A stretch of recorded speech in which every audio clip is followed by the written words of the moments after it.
They had to be notified, Yeah. and that's the And if you that's had the wolf, problem.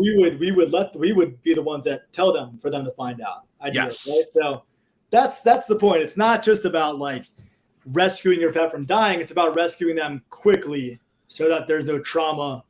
The trauma thing is big. I definitely, yeah, because I mean that's I've seen it, like the quick road to putting the dog down.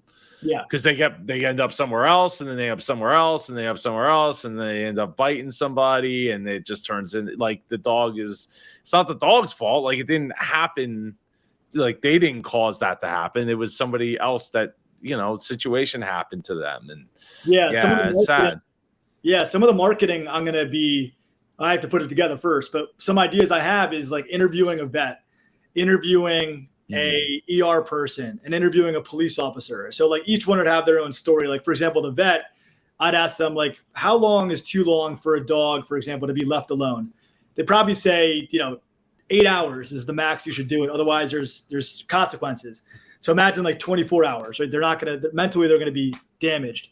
And then for the ER person, I'd ask, when someone comes into the ER for an emergency, like a car accident, like, do you know if they have a pet at home? They're going to say no, like obviously, right? That's not their number one concern is not their pet. It's rescuing them, telling their family. Like if someone told my parents that I was in an accident, my parents wouldn't even remember I had a dog at home. They would be worried about me. The pet would be the last thing on their mind. And so I'm sure a lot of people are in that same situation where only you prioritize your pet because it's your pet. Other people don't. And that's something people have to remember. Yeah. Yeah. No. Yeah. Because I mean, pets are pretty personal to you, not necessarily to the people around you.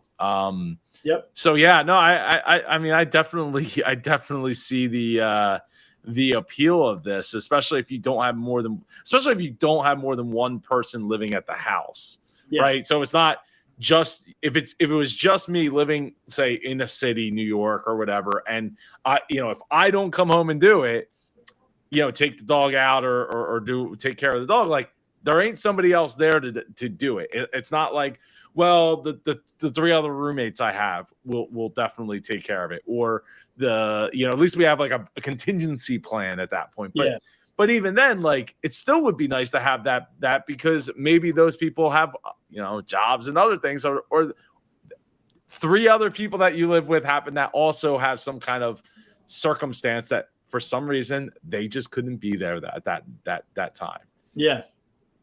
Yeah.